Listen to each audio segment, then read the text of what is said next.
Well, hello there. I did things a little differently today. I I used to be able to schedule these and then delete the other one. Now I can't. So, um, I am just going to talk about some weird phobias today. So, I'm gonna roll the intro, and then I'll see you in a minute. This should just be a pretty fun one, I think. Okay, see you in a minute.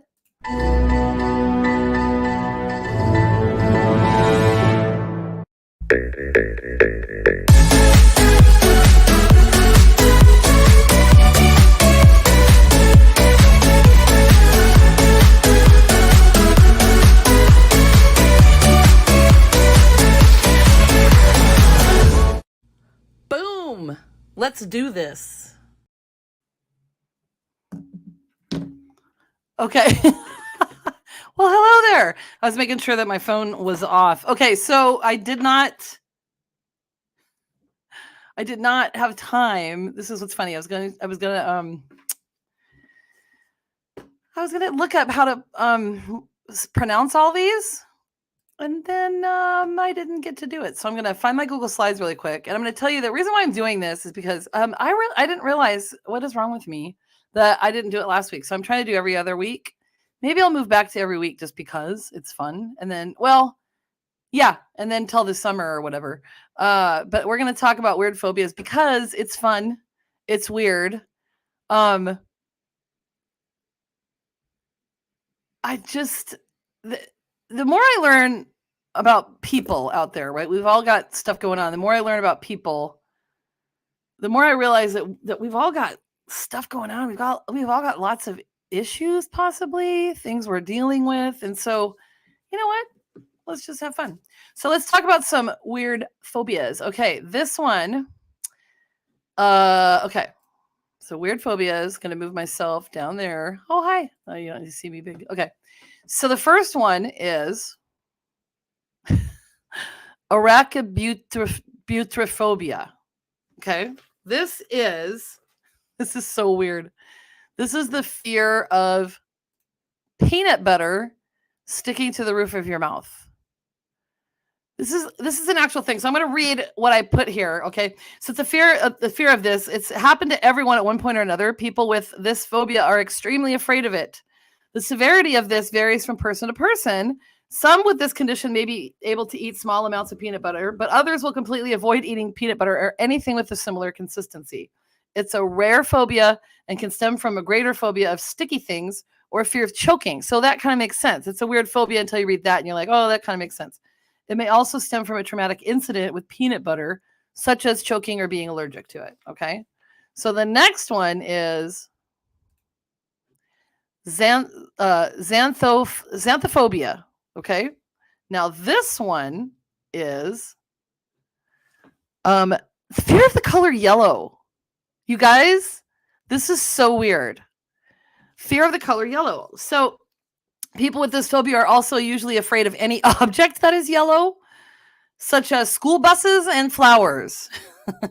People with xanthophobia may avoid the color yellow at all costs, and they may even find yellow foods to be distressing. So, as you can imagine, this tends to interfere with everyday life, as yellow things can be found everywhere. So, I'm going to show you I'm going to take this out for a second, and I'm going to show you what I found. So I'm going to have to share my screen. Okay. So there's a whole thing behind this. I had no idea. Can you see this? Okay. So the psychology of the color yellow. I got to take this off of here so you can see it better. So blah, blah, blah. Basically it says, lots of people say it's wonderful. It stands for the sun, Vincent van Gogh said, and it's attention grabbing, energetic. It's frustrating sometimes because it's hard to read. It can create feelings of frustration and anger in people. Isn't that strange? So it can be aggressive because, someone says the walls of my school are yellow, and since the new building opened, more fights have occurred in the hallways where there's the most amount of yellow. Also, some of the classrooms that have yellow in them seem to be associated with more frustrated students. I mean, isn't that bizarre? Did you know this? I mean, I think colors can probably evoke they obviously evoke different emotions. I mean, what is it? Orange is supposed to make you hungry or something. Okay, so that's that one. And then the next one we have is octophobia. Now, could you guess what this is just based on what it says? Like, so obviously, octo, what would that be to you? It is fear of the number 8. And this is so strange to me because 8's my favorite number. And partially because it's the infinity sign, which is amazing.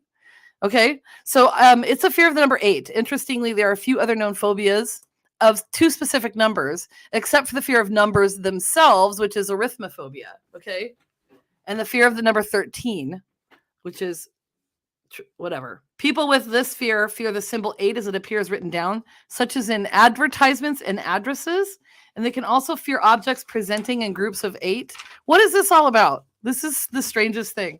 These rare phobia. This rare phobia may come from its resemblance to the infinity sign, which is why I like it. And also, all of these could result from a traumatic event that involves the number 8, like a date. Maybe someone died or you got into a car accident or something. Okay. Next one. This one cracks me up too. It's called globophobia, and this has nothing to do with the name globophobia. So it means fear of balloons. Fear of balloons. So clowns obviously don't have this. It's just, you could be afraid of being near them. It can trigger anxiety in some people. It's usually brought about from a traumatic experience with a balloon as a child, like popping it too closely to someone, then the noise was too loud. And it could be linked to a fear of clowns, which I sort of suggested. Okay, now here's an interesting one. And I'm going to go here now to a website again to show you. You know how I love wiki how-tos, okay? How to pronounce the fear of long words, which interestingly enough in the dictionary is the longest word. Okay, how to pronounce the fear of words. Okay, let me get back to this. Okay, you got to go hippopotamus, sesquipedalian, monstrum. No, that's not right. Okay, hippo, monstro, sesquipedalio, phobia. And it just tells you the whole thing. Hippo or hypo. Hypo, poto, monstro, sesqui, pedalio, sorry, phobia. So you just put that all together, okay? So to say it, hippo, can you see this part? Hypo, poto, monstro, sesqui, pedalia, phobia. Okay, whatever. That is, my friends, it's the fear of long words. So I said that. So it could possibly derive from being embarrassed by pronouncing long words incorrectly. And it may also occur while reading aloud in class as a child.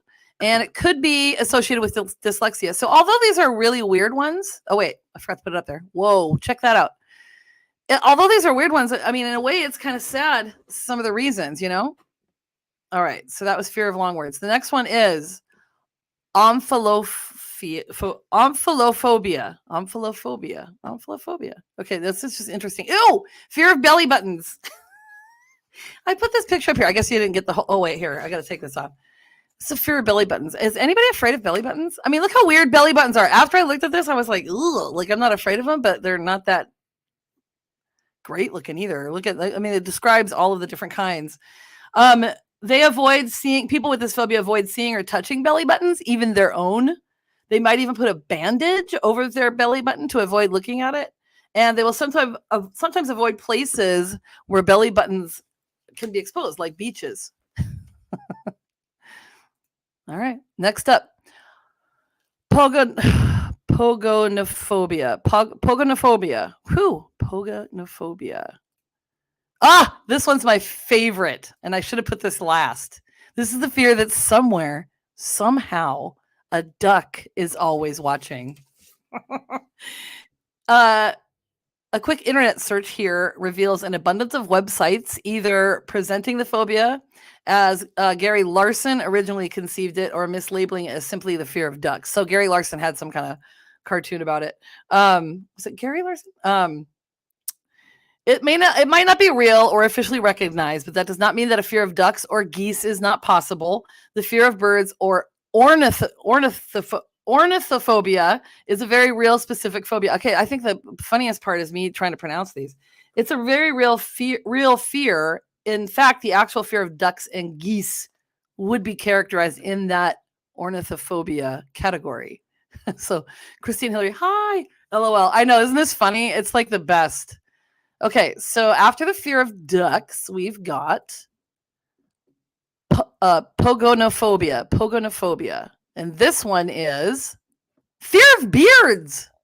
You guys know who that is. Hagrid. This usually stems from an alarming incident with a bearded person, but it could also arise from a person not liking that a beard hides someone's face. So people with this phobia avoid those with beards and may even have an anxiety when looking at a picture of a bearded person. Is that any of you out there? Okay, they'll usually not be friends with someone who has a beard and will feel extremely nervous when talking to someone who does. I mean, seriously, where do these? I mean, some of them stem from really very serious things, but they're very interesting. Okay, now this is one I think that most people probably have. Ergophobia. This is the fear of work. The fear of work. So these people tend to have extreme anxieties associated with their place of work or environment. Some have a fear of manual labor or the act of working itself, while others have a fear of finding a job. Okay, this can lead to anxiety attacks, obviously, and that can affect someone's personal life because they're not going to go out and get the jobs. Okay, next up, we have got Dipnophobia. Dipnophobia is the fear of making a mistake. Okay. So, or I'm sorry, making decisions. This probably comes from the fear of making a mistake, though, when making a decision. Okay. So, they don't trust their own opinions. Usually, a person with this may excessively rely on others to help them with decision making, and they may even turn to external sources, such as astrology, for advice and that kind of thing. Okay, there you go. Next up, we have phobophobia. Phobophobia. What do you think that is? Oh, I got another comment. Yay. So Christine says, I have a fear of work. Haha. Exactly. Don't we all really? I mean, come on. I mean, that could be a legitimate reason. Hey, I can't work, guys. I can't work. I have a fear of it. Okay. Phobophobia is the fear of making a mistake. Did I do this right? I hope so. Oh, sorry. It's the fear of phobias. I forgot to put the picture in there. So it's the fear of phobias, which is kind of interesting because it's described as free-floating anxiety. Okay. So the fear of phobias, I'll make myself big here. That's not that one. Okay. Free-floating anxiety, where a person spirals into a circle of anxiety due to fear itself. In that respect, it's a self-fulfilling prophecy. It's often associated with anxiety disorders. Now, isn't that interesting? All right, so I already put the next one up. Hopefully I forgot. Hopefully I remember this. Vestophobia is, I got to bring this back up. La, la, la. Sorry, hang on. Boop. Did I do this right? Okay, sorry. Oh, okay, you know what? I'm going to skip this one. Fear of making the wrong decisions. Okay, this is fear of clothing. So I just put this funny little cartoon in here. Panic Town. There have been times when my clothes suffocate me. They were fine, and then Panic Town. It becomes impossible to remove them. It becomes impossible to breathe. Pop. Clothing becomes a life or death situation. Now, this is interesting because this could be fear of a specific garment. For others, it might come from a fear of tight-fitting clothing that causes one to feel constrained. I suppose this could make sense. Maybe a scarf. Maybe somebody was attacked by someone with a scarf and tried to suffocate them or something. But this rare phobia can arise also from an allergy to a specific type of fabric or traumatic events associated with a certain piece of clothing, like I just said. Okay. So, like, actually, soldiers have been known to develop this because of serving. Okay. So, along with this one, this is so funny. I don't have a picture for it, but pantalonophobia. This is a fear of pants.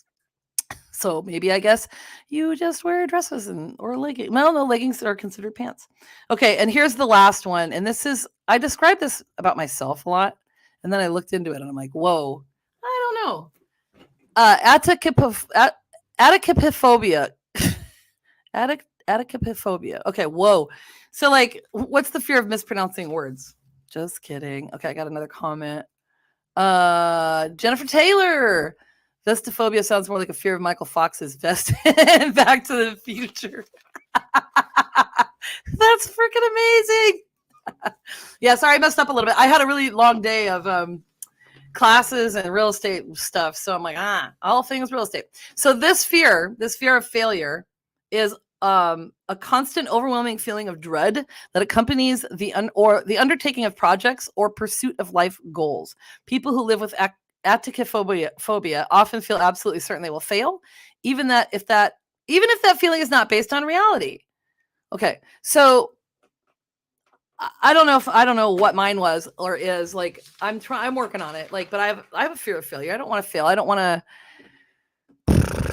have anything happen. The end. This is the end of the show. I mean, this little slides there, but yeah, it's like I'm always trying to prove something to myself, I think, so that's kind of strange. I know, but these were kind of fun, but also based in a lot of kind of serious issues. So kind of sad in a way too. Final thoughts. Like I said, and of course I wouldn't make fun of somebody with fears like this, but I say this a lot, we're all in this together, but we really are. And we have no idea. Like I said, we have no idea what people are going through. I go up and down. I've been like, not feeling like posting. And I've said this a lot, but obviously I'm struggling with it. I love doing this, just like I've said a million times. I don't have a phobia of it. I just I feel like I need to get my shit together. And that's maybe where my fear comes in, is where I'm like, well, I might as well not do it. I mean, I don't know if any of you have felt like that. I might as well not do it. I've put it off this long or something, but we just, as I learn more about people and things that are happening in their lives and their issues and stuff, we just need to be kind. Because you never know. You never know when you're not going to see that person again, or what's going to happen, or what regret you're going to have, okay? And don't be a douche. Just don't be a douche, okay? You know what Sid Squatch says? The journey begins with you, so be good to yourself, and the organ loves you. Peace and love, everybody. I might be back next week. I might just go ahead and do that. So I will see you on the flip side. Thanks for joining me. Bye.